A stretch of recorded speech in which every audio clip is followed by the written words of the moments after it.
Tu as reçu un don. Tout chrétien qui se convertisse, tout chrétien qui donne sa vie à Jésus, reçoit un don de la part du Seigneur. Mais lorsque tu n'as pas d'intimité avec Dieu, comment tu peux connaître Dieu? Tu dois apprendre à reconnaître la voix de Dieu.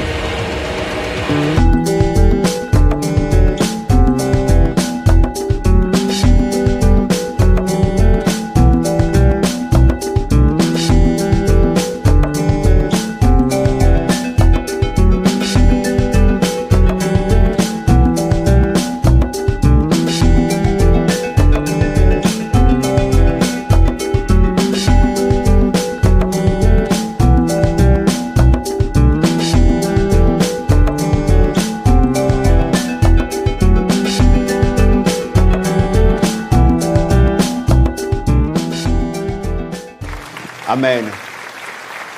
Soyez bénis au nom de Jésus. Je vais prendre place. Je me présente pour ceux qui ne me connaissent pas, Rodrigue. Nous servons le Seigneur avec mon épouse Nathalie sur Saint-Étienne. Donc on a une église à peu près de 200 membres. Et là ce matin c'est une grâce, c'est un privilège d'être parmi vous. Je suis marié, j'ai 2 enfants. Le premier, c'est un garçon qui s'appelle Noah. Il a 8 ans. Et la dernière, c'est une fille. Bon, peut-être pas la dernière, mais c'est une fille. Et c'est une grâce ce matin d'être là parmi vous. Et vraiment, j'aimerais que vos cœurs soient disposés pour ce temps de partage. Le Dieu que nous servons, il est vivant. Il n'est pas mort. Dieu est vivant. Le Seigneur guérit encore.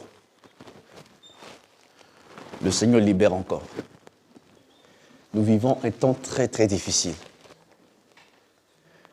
Nous sommes en train de traverser des moments très difficiles. La terre, en ce moment, la terre est bouleversée.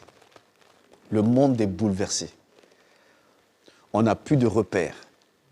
Les gens n'ont plus de repères. Mais j'aimerais ce matin t'encourager. Ton repère, c'est Jésus. Ton repère, c'est Jésus. Peu importe ce que tu vis, ce que tu traverses, ton repère, c'est Jésus. Le Seigneur guérit toujours. Il le fait encore pour la seule gloire de son nom. Amen. Et ce matin, j'aimerais partager avec vous. Le premier chant qu'on a pris tout à l'heure, ça touche à le thème de mon message, le revêtement par le Saint-Esprit. Le revêtement par le Saint-Esprit. On va prendre le texte de base, on va le prendre dans Actes, chapitre 1, verset 8.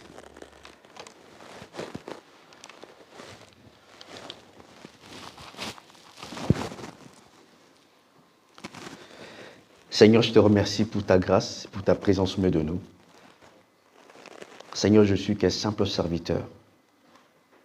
Je suis qu'un simple canal que tu veux utiliser. Seigneur, merci de bénir ce canal. Seigneur, merci que tu nettoies ce canal et que je puisse être une bénédiction pour tes enfants. Seigneur, ce matin, je te prie que moi-même je m'efface et que tu prends toute la place, Seigneur Jésus. Je place ces moments entre tes mains et j'apporte nos pensées captives à l'obéissance à ta parole.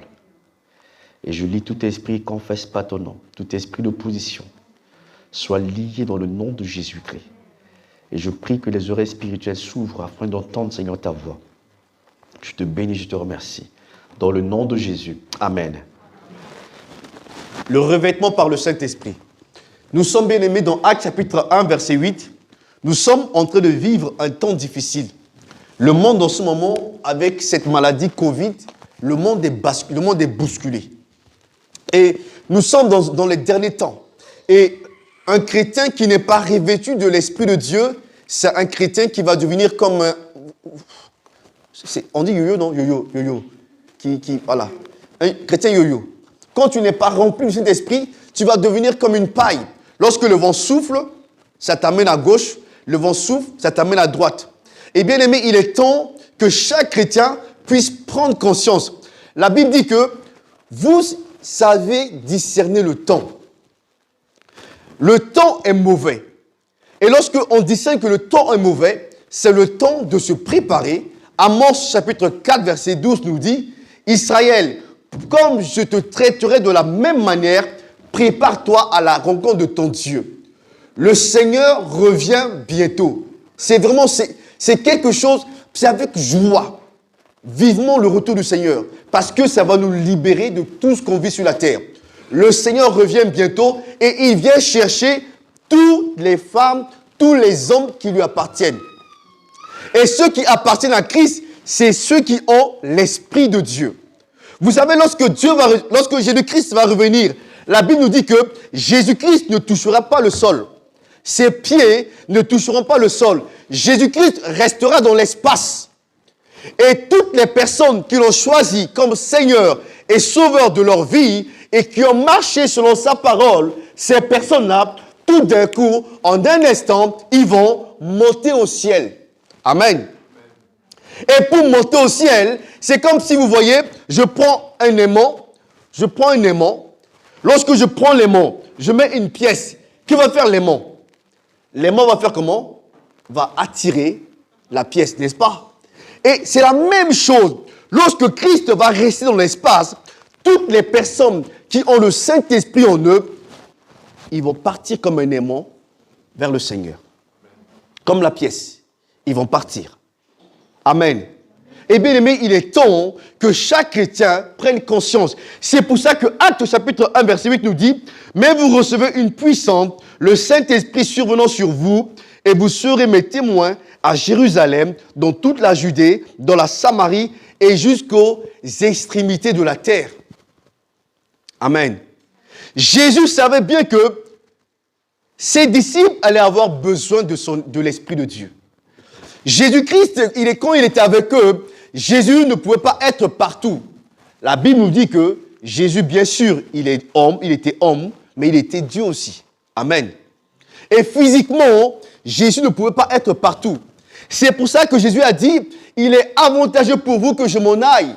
Parce que quand je vais partir, je vous enverrai le consolateur, l'Esprit de Dieu vivant. Amen. Et c'est pour cela que Actes nous dit, mais vous recevez une puissance. Et dans les temps où nous vivons, les temps que nous traversons, tu as besoin d'être rempli du Saint-Esprit. Tu as besoin d'être équipé du Saint-Esprit. Sans le Saint-Esprit, tu ne peux aller nulle part. Sans le Saint-Esprit, tu ne peux rien faire. Sans le Saint-Esprit, tu ne peux pas avancer. Tantôt, tu vas avancer et tu vas reculer parce que tu n'as pas l'Esprit de Dieu. C'est pour cela que lorsque nous lisons la Bible, lorsque Pierre, avant de recevoir le Saint-Esprit, la Bible nous dit que Pierre, qu'est-ce qu'il a fait? Il a renié Jésus.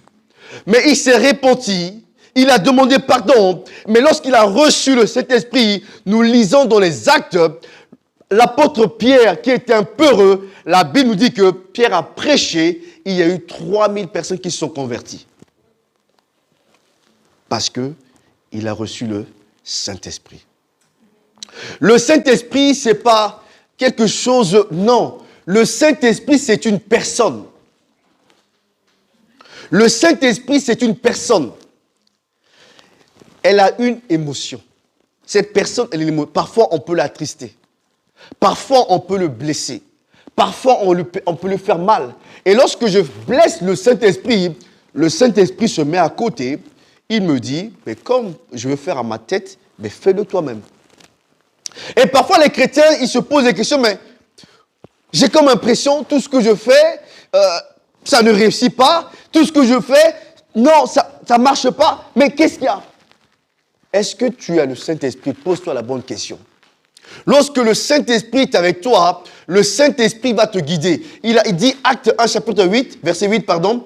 Mais vous recevez une puissance, le Saint-Esprit survenant sur vous. La première chose à faire, vous serez mes témoins. Un homme, une femme qui reçoit le Saint-Esprit, c'est un homme qui témoigne, c'est une femme qui témoigne la grâce de Dieu, qui témoigne ce que Christ fait dans sa vie. Et beaucoup de chrétiens, on a du mal à témoigner, on ne peut même plus parler de Jésus parce que nous-mêmes, on ne l'expérimente pas. Parce que nous-mêmes, on ne vit pas la vie chrétienne où nous devons vivre dans une vie de consécration. Un chrétien bien-aimé qui est authentique dans sa vie, ça se voit. Un chrétien qui marche avec Dieu dans sa vie, il n'a pas besoin de parler. Il n'a pas besoin de crier. Automatiquement dans sa vie, ça se voit. Et il dégage quelque chose de bien. Partout où il passe, là où il y a des conflits, il amène la réparation, la réconciliation. Partout où il passe, où il y a les maladies, la Bible dit qu'au fur et à mesure que là, il y avait la persécution, au fur et à mesure que les disciples fuyaient Jérusalem, au fur et à mesure, ils implantaient des églises, ils priaient pour les malades et les malades étaient guéris. Parce qu'ils avaient reçu le Saint-Esprit. Et il y a deux choses. Il y a le baptême par immersion, le baptême d'eau, et il y a le baptême du Saint-Esprit. Le premier point, c'est le baptême par immersion. Le baptême par immersion, c'est quelque chose qui est visible, ça se voit. C'est que tu acceptes Christ comme ton Seigneur et ton Sauveur, et on te prend, le pasteur te prend, ou quelqu'un d'autre te prend, on t'immerge dans l'eau, et on te sort de l'eau. Ça, c'est la nouvelle naissance. Ça veut dire que ma vie passée, la vie que j'avais avant, je veux l'enterrer, cette vie-là. Et je fais le choix de choisir Christ et de marcher avec lui. C'est-à-dire que l'ancienne vie, je ne peux plus vivre ça. Ça veut dire que l'ancienne personne que j'étais avant, colérique, méchant, convoitise, toutes ces choses-là, en rentrant dans l'eau, je les crucifie avec Christ et en sortant, je deviens une nouvelle créature. Ça, c'est le baptême par immersion. C'est le renoncement. Je renonce à mon ancienne vie. Je renonce à ce que j'étais avant. Le soldat renonce à sa liberté et à la vie civile. Un soldat qui s'engage, il renonce à sa liberté. Il renonce à tout ça, sa liberté et la vie civile.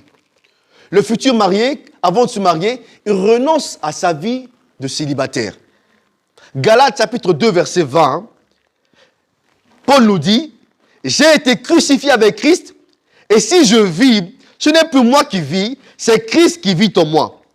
Et si je vis maintenant dans la chair, je vis dans la foi au Fils de Dieu qui m'a aimé et qui s'est livré lui-même pour moi. » Amen. Donc, le revêtement de l'esprit, le premier point qu'on vient de voir, c'est le baptême par immersion. Et Paul nous le dit ici. J'ai été crucifié avec Christ. Est-ce que tu as été crucifié avec Christ?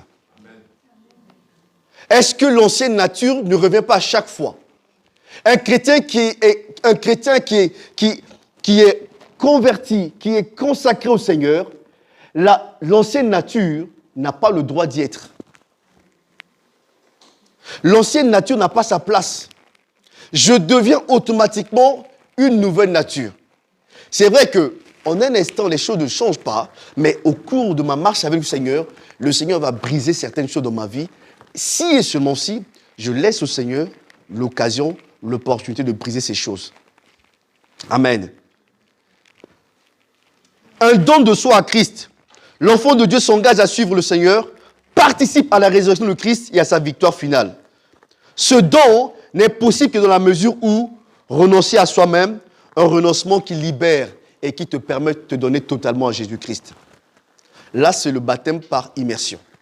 Le deuxième point, c'est le baptême dans l'esprit. Nous venons de lire dans Actes chapitre 1, verset 8. Il s'agit du verset clé de la livre des Actes. C'est un verset clé. Les disciples ne pouvaient pas gagner, avoir une conquête, s'ils n'avaient pas le Saint-Esprit. Ils avaient besoin du Saint-Esprit pour conquérir des territoires. Ils avaient besoin de l'Esprit de Dieu pour gagner du terrain, pour parler de Jésus, pour amener à la conversion les hommes et les femmes. Nous remarquons que le baptême de l'Esprit est une puissance accordée en vue du témoignage. Mais vous recevez une puissance, vous serez mes témoins. C'est la puissance nécessaire pour le service. Et beaucoup vivent en ignorant ce principe. Beaucoup vivent en ignorant le baptême dans le Saint-Esprit. Dans son évangile et dans le livre des Actes, Luc, il insiste le fait que la puissance du Saint-Esprit comprenait aussi l'autorité de chasser les esprits mauvais, de chasser les démons, de guérir les malades. Ce n'est pas le pasteur qui va guérir les malades. Ce n'est pas toi qui va guérir les malades. Mais c'est l'Esprit de Dieu qui habite en toi qui va guérir les malades. Tu n'es qu'un simple canal par lequel Dieu utilise pour toucher, pour guérir, pour relever. Et tu as besoin. Et j'en ai besoin. Parce que dans le temps où nous traversons, le monde devient de plus en plus difficile. Et la Bible nous dit, Paul dit à Timothée, Timothée, fais très attention. Dans les derniers temps, les gens seront mauvais. Dans les derniers temps, les gens seront égoïstes. Dans les derniers temps, les gens seront des fanfarons, orgueilleux. Ils ont l'apparence de la piété, mais ils réalisent ce qui fait la force de la piété. Ils aimeront le mal plus que le bien. Ils aimeront l'argent plus que Dieu. Et ces choses, nous sommes en train de vivre, bien-aimés. Nous sommes en train de vivre. Et Paul continue, il dit encore à Timothée, il y aura des fausses doctrines. Les gens, ils vont enseigner des doctrines pour leur propre profit. Bien-aimés, le seul enseignement que Dieu nous laisse, c'est ça. Sa parole. La parole de Dieu. Et beaucoup de chrétiens, avec l'histoire de Covid, beaucoup de chrétiens maintenant, leur église maintenant, église internet. Beaucoup de chrétiens. Non, je ne vais pas aller là-bas. Je préfère suivre mon culte sur internet. La Bible nous dit dans Psaume 133, qu'est-ce que la Bible nous dit? Voici qu'il est doux et agréable pour des frères et sœurs de demeurer ensemble. N'est-ce pas? Ça, c'est Psaume, chapitre 133. Voici, oh, qu'il est agréable, qu'il est doux pour des frères et sœurs de demeurer ensemble. C'est comme l'huile précieuse, comme vous lisez, qui descend sur la barbe d'Aaron. Et lorsque nous demeurons ensemble, nous vivons ensemble, ce n'est pas pour rien que Christ a dit à ses disciples, Jésus a dit, ne partez pas de Jérusalem si vous n'avez pas encore reçu le Saint-Esprit. Et la Bible nous dit, vous lisez dans Actes, ils persévéraient dans les enseignements des apôtres, ils étaient en communion d'esprit. En communion. Lorsque nous avons une vie, lorsqu'il y a l'unité, cela permet à la grâce de Dieu, la bénédiction de descendre. Et beaucoup de chrétiens font le choix maintenant. Internet. Moi, mes enseignements, c'est Internet. Je ne dis pas que c'est mauvais, bien-aimé. C'est bien, de temps en temps, de suivre sur des enseignements. Mais est-ce que, si ça devient comme une église, la Bible, qu'est-ce qu'elle nous dit? Et comme vous lisez dans Hébreu, il va dire, n'abandonnez pas votre assemblée. Le fait d'être ensemble, bien-aimés, ce n'est pas pour rien. Être ensemble, ça nous permet de nous encourager mutuellement. Lorsque l'autre est fatigué, je suis prêt à le secourir. Si je suis fatigué, l'autre, mon frère, sera prêt aussi à me secourir. C'est ça la communion fraternelle. On s'encourage mutuellement. On prie pour les uns, on prie pour les autres. Mais beaucoup de chrétiens maintenant, c'est Internet, beaucoup de chrétiens maintenant, au lieu, tu vois quelque chose qui ne va pas dans l'église, au lieu de prier pour ça, beaucoup de chrétiens maintenant, non, ça, dans l'église, non, c'est pas bon. Ça, c'est pas bon. Mais si c'est pas bon, qu'est-ce que toi-même tu as fait? Est-ce que tu pries pour ça? La Bible nous dit, lorsque je vois mon frère ou ma soeur dans le péché quelque part, qu'est-ce que la Bible me dit? Qu'est-ce que je fais? Je vais le voir. Mais pas devant tout le monde. Je le vois en aparté. Voilà, ce que tu as fait, c'est pas bien. La parole de Dieu nous dit ça. Mais je viens te voir avec amour, parce que je t'aime. Je ne veux pas que tu te perds. Jésus t'aime. Demande pardon au Seigneur. La voie que tu es en train de prendre, cette voie va t'amener à la mort spirituelle et la mort éternelle. Si tu choisis la vie, tu vivras. La Bible me dit, si mon frère ou ma soeur m'écoute, qu'est-ce que j'ai fait? Je l'ai gagné au Seigneur. s'il ne m'écoute pas, je persévère encore. Je prends un autre frère avec moi, une autre sœur avec moi. On va le voir. On lui parle. Le but, c'est de l'amener au Seigneur. Gagner une âme, bien-aimée, vous pensez que c'est facile? Gagner une âme, c'est pas facile. Aujourd'hui, dans mon église, il y a un de mes jeunes qui se baptise aujourd'hui. Mais vous savez, gagner une âme, c'est pas évident. Hein? Ça te coûte des heures de prière pour cette personne. Ça te coûte des heures où tu prends le temps pour parler, pour enseigner. Ça coûte. Mais perdre une âme, c'est très facile. Perdre une âme, c'est très facile. Mais ton âme, elle est précieuse devant le Seigneur. Le Seigneur ne te condamne pas. Le Seigneur veut que tu puisses avancer, tu puisses grandir pour aller de l'avant. Le souci, le désir de Dieu, que tout le monde parvienne à la stature parfaite de Christ. C'est ça le but. Personne n'est parfait. Le pasteur n'est pas parfait. Aucun n'est parfait. On sera parfait que au ciel. J'ai mes défauts. J'ai mes limites aussi. C'est pas pour rien qu'on verra tout à l'heure, Dieu veut que nous travaillions en complémentarité. On verra tout à l'heure, on n'a pas tous les mêmes dons. On n'a pas tous les mêmes dons. À d'autres, Dieu a donné don de guérison.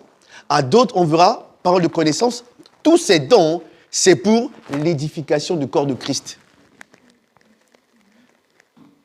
Et en tant que chrétien, qu'est-ce que je dois faire? Je dois marcher sur la parole de Dieu. Et j'aimerais t'encourager. Ne laisse pas Internet devenir une église. Non. Tu peux suivre des enseignements de temps en temps, mais il faudrait que ces enseignements soient basés sur la parole de Dieu. Tout ce qui n'est pas basé sur la parole de Dieu, c'est péché. Amen. Et il est important, bien-aimé, le revêtement, bien-aimé, avec le Saint-Esprit, ça va te permettre d'avoir la victoire sur le monde de ténèbres. Quand tu es rempli de cet esprit, j'aime bien une église qui est remplie de cet esprit, une église qui marche avec l'Esprit de Dieu. Le pasteur, il n'aura pas beaucoup de travail. Parce que les gens vont marcher par l'Esprit de Dieu. Mais le but, c'est que les chrétiens deviennent forts. Tu deviennes fort toi-même. En écoutant les enseignements, en prenant du temps avec le Seigneur. L'intimité, ça c'est le secret. Ton intimité avec Dieu détermine là où tu veux y aller.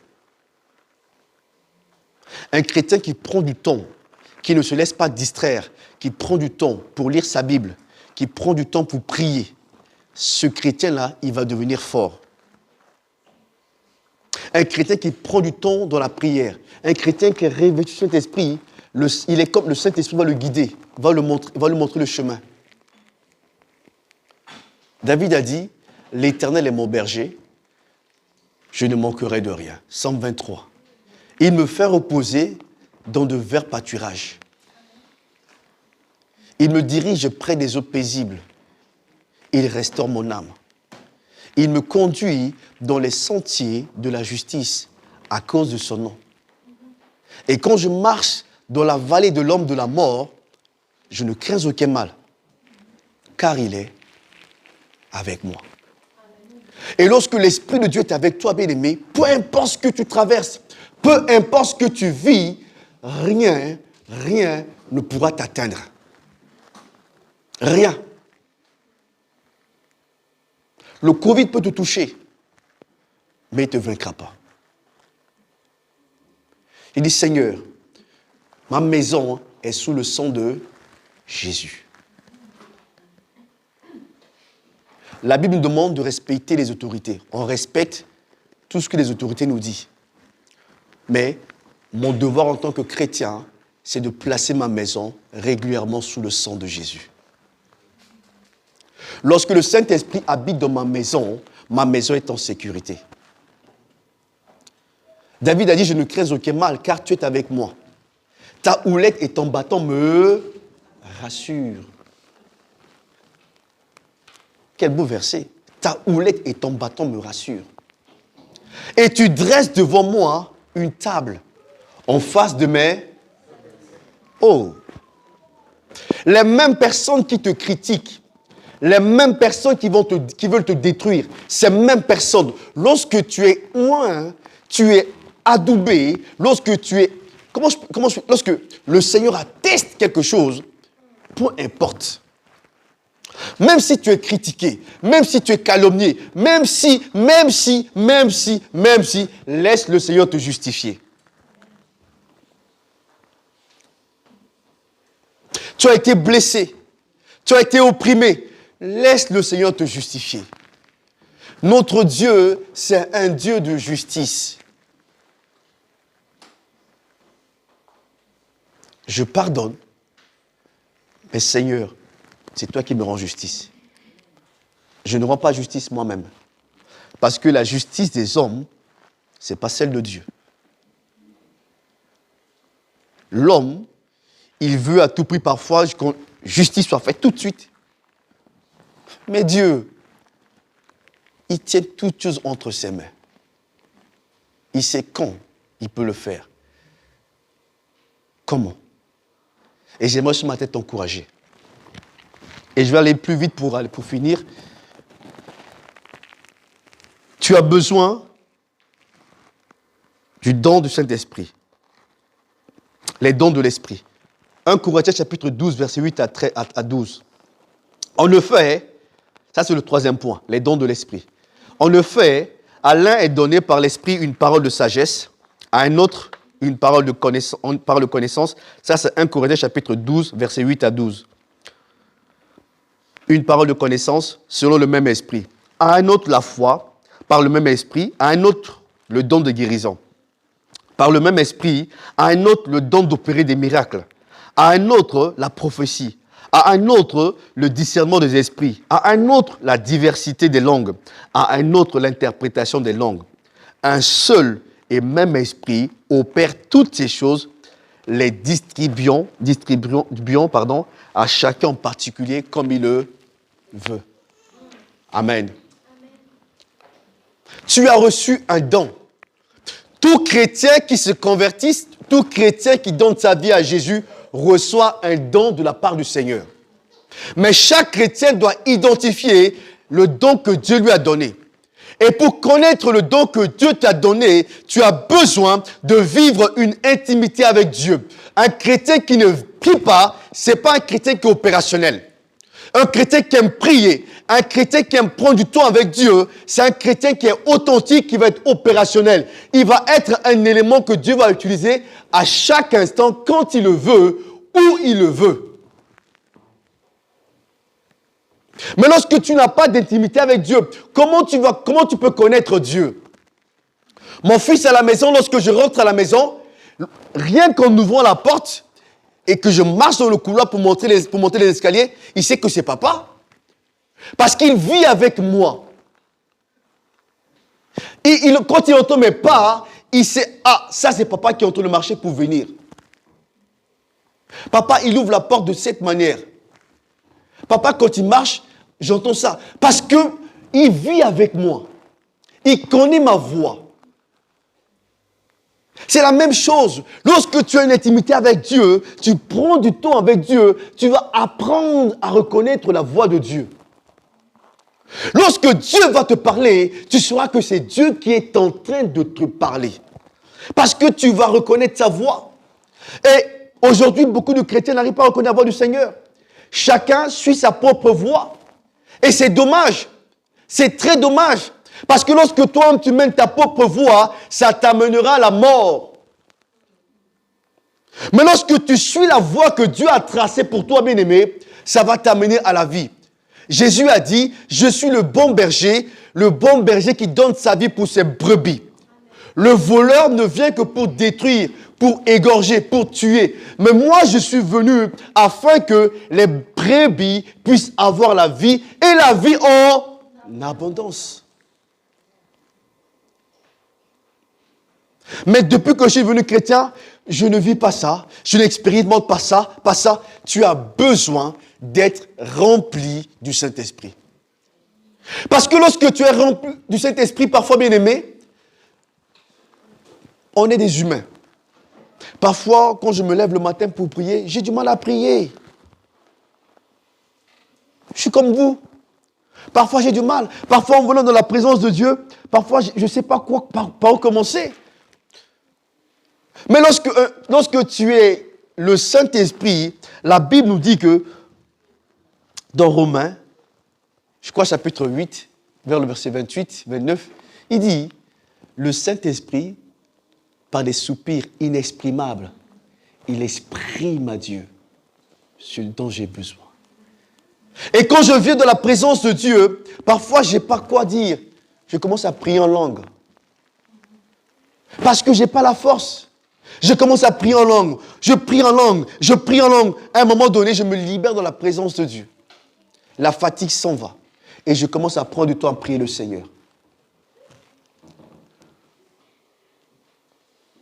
Et il est important, bien aimé, que tu développes l'intimité de la prière en langue. Dans ce temps où nous vivons, le temps nous est compté. Tu as besoin de développer ta relation avec Dieu dans la prière en langue. La prière en langue, c'est une arme efficace.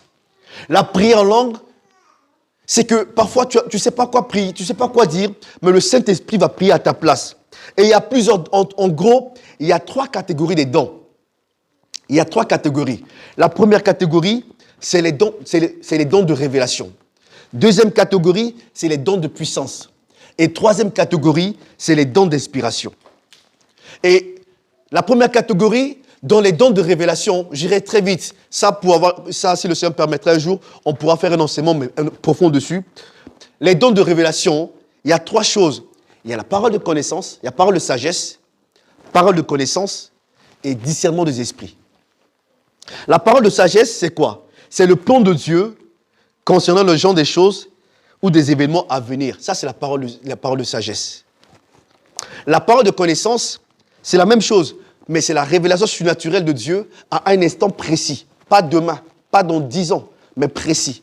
Sagesse, c'est des choses à venir. Connaissance, c'est instantané, présent. Et ces choses-là, l'Église doit l'avoir. Nous devons l'avoir. Et le dernier point, c'est discernement des esprits. Il permet de pénétrer dans le royaume secret des esprits. Il révèle les genres d'esprit qui donnent à telle personne une connaissance, une puissance surnaturelle au moment où le lieu de miracle. Aujourd'hui, on voit sur Internet, on voit des miracles un peu partout. Et les gens sont maintenant, ils sont attirés à ces choses. Mais est-ce que tu connais la source de ces choses? Est-ce que tu connais la source de ces choses? La Bible nous dit que lorsque Moïse est allé voir Pharaon, Moïse a pris le bâton, Moïse a jeté le bâton. Pharaon a dit à Moïse, mais Moïse, ce que tu fais là? Mais charlatans savent le faire aussi. Hein? Qu'est-ce qui s'est passé? Les serviteurs de Pharaon, ils ont pris leur bâton aussi, ils l'ont jeté. Le bâton de Moïse est devenu serpent. Le bâton de serviteur de Moïse, de Pharaon, serpent aussi. Mais il y a une différence. C'est que Dieu gagne toujours. Et il y a plusieurs choses. On ne court pas après les miracles, bien-aimés. Cours pas après les miracles. Tu as l'autorité. Dieu t'a donné l'autorité. Au nom de Jésus-Christ, tu peux chasser les démons. Au nom de Jésus-Christ, tu peux guérir les malades. Tu n'as pas besoin de quelqu'un. Non, tout chrétien authentique, tu as l'autorité. Mais beaucoup de chrétiens ne connaissent pas leur position en Christ. La Bible me dit que je suis assis avec Christ dans les lieux célestes. Ce n'est pas pour rien que Christ, comme vous lisez la parole de Dieu, ce n'est pas pour rien que Christ, Jésus-Christ, se levait très tôt le matin. Ça, c'est Marc, chapitre 1, verset 35. Jésus se levait très tôt le matin pour prier. Vous savez pourquoi il se levait le matin? Parce que Jésus, il avait besoin que son Père lui donne une direction pour la journée. Parce qu'il avait besoin de savoir comment répondre à ces pharisiens. Jésus, en tant qu'homme et Dieu, il n'avait pas besoin de prier Jésus. Mais il nous donne un exemple, il nous donne un modèle. Très tôt le matin, Jésus se retirait pour prier. Et lorsque tu pries, lorsque tu développes l'intimité avec Jésus, avec Christ, le diable sait qui tu es. Le diable sait quelle autorité tu possèdes. Le diable sait en qui tu as cru. Vous savez, il y a des chrétiens, ils ont l'apparence parfois à l'église, mais quand ils sortent de l'église, ils ont une double vie. Mais on ne se moque pas de Dieu, bien-aimé. Je ne me moque pas de Dieu. Ce qu'un homme aura sommé, il moissonnera. Ça, c'est Galate. On ne se moque pas de Dieu.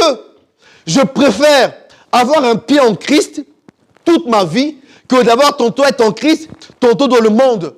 Mais quand tu seras devant Dieu, qu'est-ce que tu vas répondre au Seigneur? Je préfère te dire, profite de ta vie. Fais tout ce que tu veux. Au moins, tu perds ton temps dans le monde. Tu as tout fait. Et quand tu seras devant Dieu, ah oui, j'ai bien profité. Que d'arriver devant Dieu, j'ai été là-bas. Non, ça ne m'a pas plu. Le pasteur m'a mal parlé. Non, telle sœur, tel frère m'a blessé. Ça ne m'a pas plu. Bon, je suis parti là-bas. Mais non, bien-aimé. Sois un chrétien authentique, rempli du Saint-Esprit. Quand tu es rempli, tu vas discerner les esprits. Savoir quel esprit anime. Quand tu vas faire les délivrances, tu vas savoir, ça c'est tel esprit. Voilà, c'est tel esprit. Et tu peux le chasser facilement. Amen. Deuxième catégorie, les dons de puissance. Dans les dons de puissance, il y a la foi. C'est une confiance surnaturelle. Je vais faire une différence. Il y a la foi que tout le monde a. D'accord? La foi. Hébreu nous donne la définition. Hébreu chapitre 11. La foi est une ferme assurance des choses qu'on espère. Une démonstration de celles qu'on ne voit pas. N'est-ce pas? Ça, c'est la foi. Tout le monde a la foi. Mais il y a aussi ce qu'on appelle le don de la foi. Le don de la foi, c'est quelque chose que Dieu donne aussi, mais c'est surnaturel encore. C'est-à-dire que quelqu'un qui a le don de la foi, il ne voit pas les choses comme les autres voient. Est-ce que vous me comprenez? On a tous la foi, ça c'est clair. Mais le don de la foi, quelqu'un qui a ça, il ne voit pas les choses de la même manière que vous. C'est-à-dire que il va voir au-delà. C'est-à-dire que quand le Seigneur donne une directive et que cette personne a ce don de la foi-là, au début, il ne voit rien. Tout le monde ne voit rien. Mais lui, dans son esprit, il voit là où on va arriver. Est-ce que vous comprenez? Lui, tout le monde ne voit rien. Mais lui, il voit déjà là où on va arriver. Il va y avoir des épreuves, des difficultés. Mais il sait qu'à la fin, il va avoir ça. Ça, c'est le don de la foi. Et c'est pas tout le monde qui l'a. On a tous nos dons différents. Et des hommes et des femmes comme ça, on en a besoin de l'Église. On en a besoin. Pour que l'Église puisse avancer, il faut avoir ce don de la foi. C'est un moteur dans l'Église. Ça fait avancer l'Église. Il y avait un pasteur avec son épouse, et puis on verra la dernière catégorie, on s'arrêtera là. Le pasteur, il avait prêché quelque part, il avait prêché, et puis il est rentré. Il était en difficulté avec son épouse, ils n'avaient pas d'argent, ils n'avaient rien du tout. Et il disait au Seigneur, mais Seigneur, pouvoir à mes besoins. Et il dit à sa femme, chérie, aujourd'hui, Dieu va pouvoir. La femme dit, mais attends, il n'y a rien, on n'a rien. Comment tu as dit que Dieu va pouvoir? Il dit, Dieu va pouvoir aujourd'hui. Aie confiance. Vous savez, le don de la foi, la personne voit les choses loin.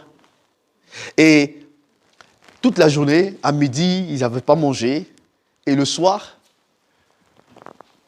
il y a une personne de l'église qui vient, qui a préparé le repas, qui a tout fait. Pendant ce temps, la famille allait partir, la famille allait dormir.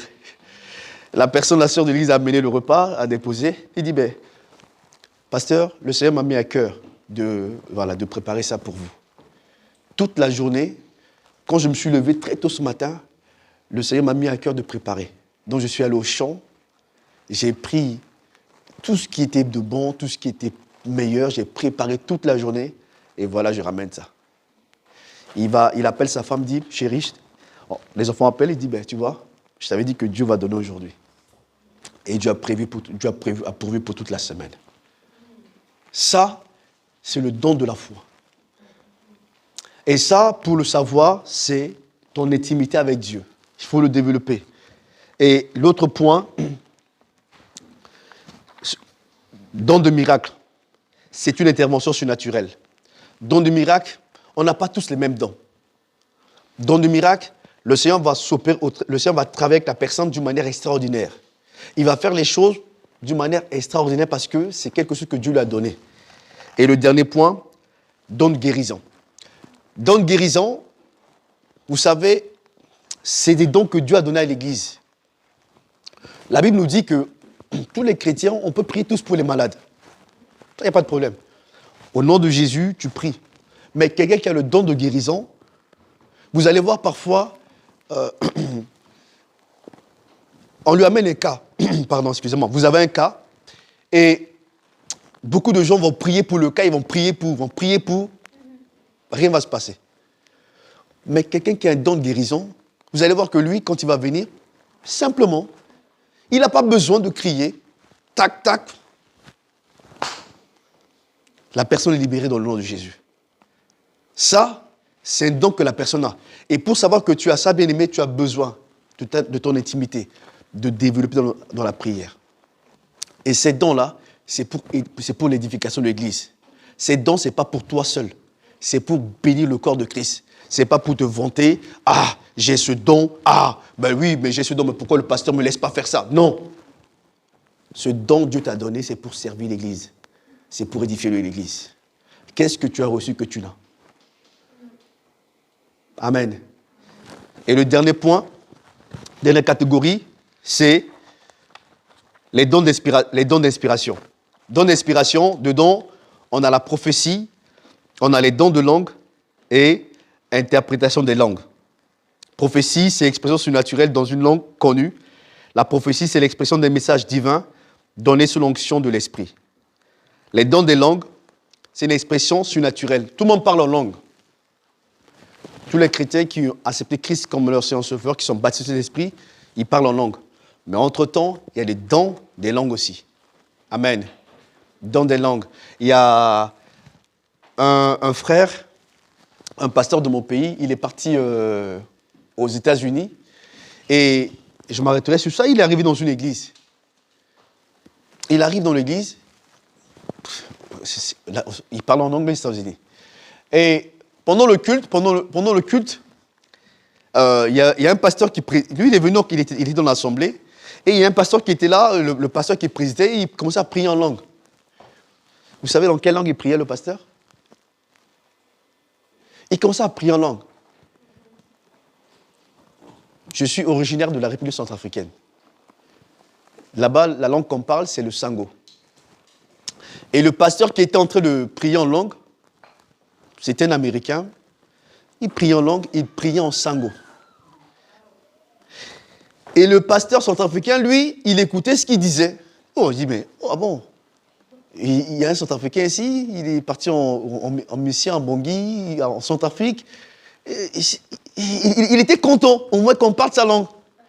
À la fin du culte, il est allé voir le pasteur. Il commence à parler en sango. Il vient, Tongana, il commence à parler. Le pasteur recule. Je ne comprends pas. Et c'est là où il va dire au pasteur, mais tu ne parles pas sango? Il dit non, je n'ai jamais été à Bangui, je n'ai jamais été en Centrafrique, je ne connais pas. Donc, et il dit, mais non, tu sais. Il dit au pasteur, mais tout à l'heure, quand vous priez en langue, vous priez dans ma langue. Voilà, dans ma langue, ce que tu étais en train de dire dans ma langue. Et traduisez tout ce que le pasteur a dit. Amen. Nous avons besoin de ça. Et je m'arrêterai sur ça. Que le Seigneur aide le peuple de Dieu. On est dans les temps, le temps nous est compté. Le temps est très difficile. Mais tu as besoin d'être rempli du Saint-Esprit. Si ta relation a pris un coup de froid avec le Seigneur, Seigneur, j'aimerais vraiment simplement, Seigneur, redynamise ma foi. Peut-être que depuis le temps de Covid, le Covid est arrivé, ça a tout chamboulé, ça a tout... Non, Seigneur, aide-moi. Rien ne me séparera de l'amour de Jésus. Ni les choses présentes, ni les choses à venir, ni le Covid, ni les tribulations, ni les puissances, rien ne me séparera de l'amour de Jésus. J'ai dit souvent aux chrétiens, je préfère tout perdre. Tout perdre. Même mon travail, je peux le perdre. Mais une seule chose que j'aimerais pas perdre, c'est mon Jésus. Si j'ai Jésus, j'ai tout. Tout ce que je perds, je peux le gagner avec Jésus. Amen.